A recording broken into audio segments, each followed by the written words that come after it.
Hello mga kapeso. I'm Eric Lanado and isa po ako sa mga sumusubaybay at isa sa mga certified Peso Sense member. Ayan. So, ginawa ko po itong vlog na to para magpasalamat po sa inyo dahil unang-una kayo po nakatulong sa akin na makapag-ipon. Ayan. Kasi na-inspired po ako sa mga sharing stories nyo about ipon challenge, ganyan. And sa mga tips para makaipon po. So ngayon mga kapeso, gusto kong i-share sa inyo yung ipon challenge ko at saka tips ko na rin kasi minsan may nababasa ako sa mga Facebook page na minsan may nagtatanong kung saan ba pwedeng papalitan yung ating mga coins o barya dahil syempre ang dami na natin naipon, medyo bumibigat-bigat na yan kaya kailangan nang ipapalit. So mas maganda po nito, try nyo po sa mga fast food chain. Ayan, unang-una is sa Jollibee. Ayan, kasi may na-trending dati, di ba, na sa Facebook post na may nagpapalit ng mga coins niya. Ayan, then dinala niya sa Jollibee at ang maganda nito is may free meal or free food.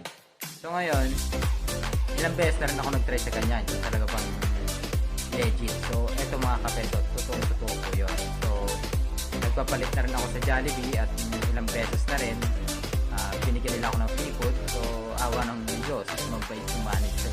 Kaya siguro nagbigay siya sa amin sa akin ng free food. So, ngayon, nalaman ko rin sa manager na hindi po ito mandatory yung binibigay nila ng free food.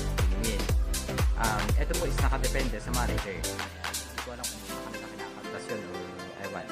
Parang pakanswelo na lang dun sa tao na nagpapalit ng mga barya. Kasi syempre, alam niyo naman sa panahon ngayon, napakahirap pagdating natin sa barya.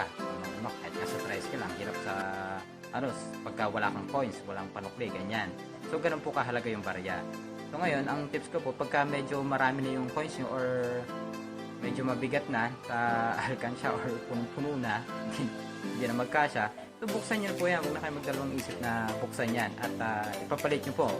Kung sa bangko naman, maganda rin kung sa bangko, kung may malapit sa inyong bangko, pero sa bangko nga lang, siyempre, alam nyo na, pipila pa tayo dyan. Siyempre, pipila pa tayo dyan. So sa fast food, yan, na-try ko nga dyan. So yun, punta ka lang sa manager, yan, or sa crew, or sino man yung pwede mong kausapin doon, yan, sa staff nila.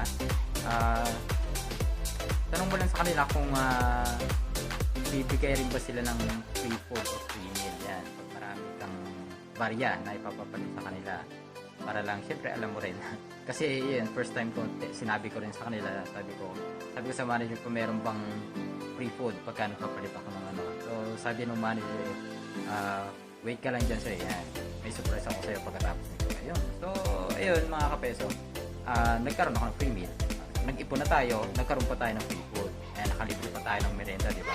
So mga kapeso, tips ko na rin, pag marami kayong mga centavos, yan ganyan, siyempre yung mga centavos nyo dyan, halongkatin nyo na sa mga bowl nyo. Nako, alam ko ang dami dyan, kinakalawang na siguro. Ngayon, isa ko may ibibigay sa inyo na tips, papalitan nyo naman yon sa Watson.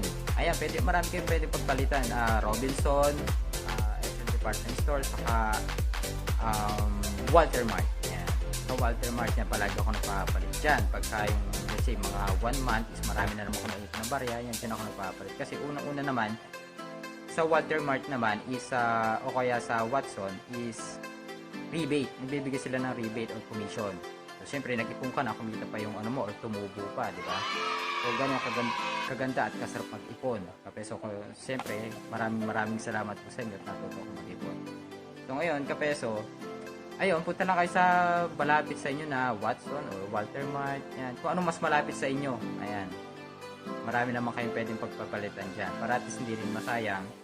Kumita pa yung nyo. So, yun. Huwag nating aksayahin yung mga centavos kasi napakahalaga po yan. Kahit sa kalsada, dami ko nakikita. Siyempre, alam niyo siguro yung ibang mga tao, tinatapo na lang o hindi nila pinapahalagan yung small amount o yung centavo. Hindi nila alam yung centavong yun is napakahalaga. So kaya pag magkita ako ng sa daan, yan ganyan, dinadampot ko at iniipon ko. Kasi pag yan naipon, lumalaki yan, dumarami yan. Yun ang maganda nun. Kasi ang sintabo is hindi naman yan ginawa ng walang pakinabang. Sabi nga ng iba, yung piso hindi mabubuyan kung walang sintabo, di ba? So yun, kapeso. Ayun. So yun lang yung mga tips and advice ko na pwedeng i-ano sa inyo. Alam ko naman, alam nyo na rin yung iba na yan, yung mga pwedeng pagpalitan. Yan. Ginawa ko na itong video na to at siyempre gusto kong makatulong sa mga kapeso natin na ayun, nag-start ako mag-vlog para siyempre kung may katanungan or suggestion, ganyan, pwede natin i-document or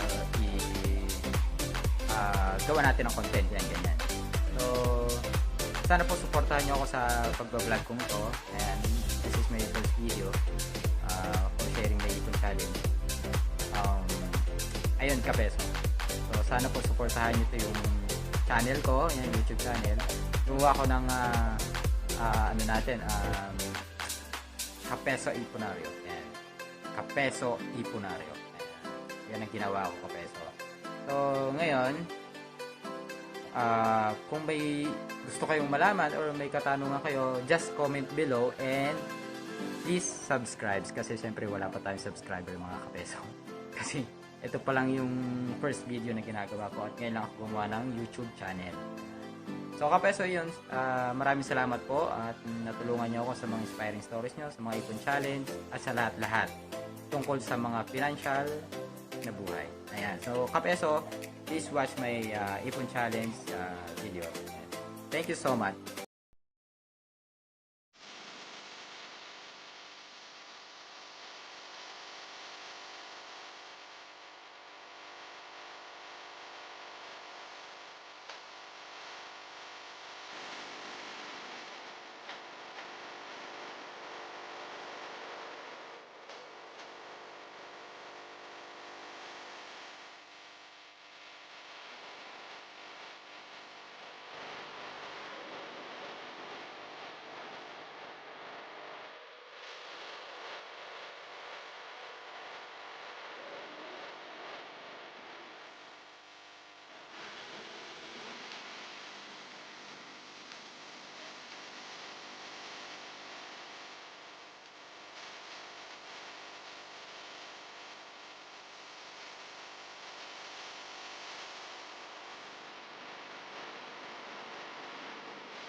Wow!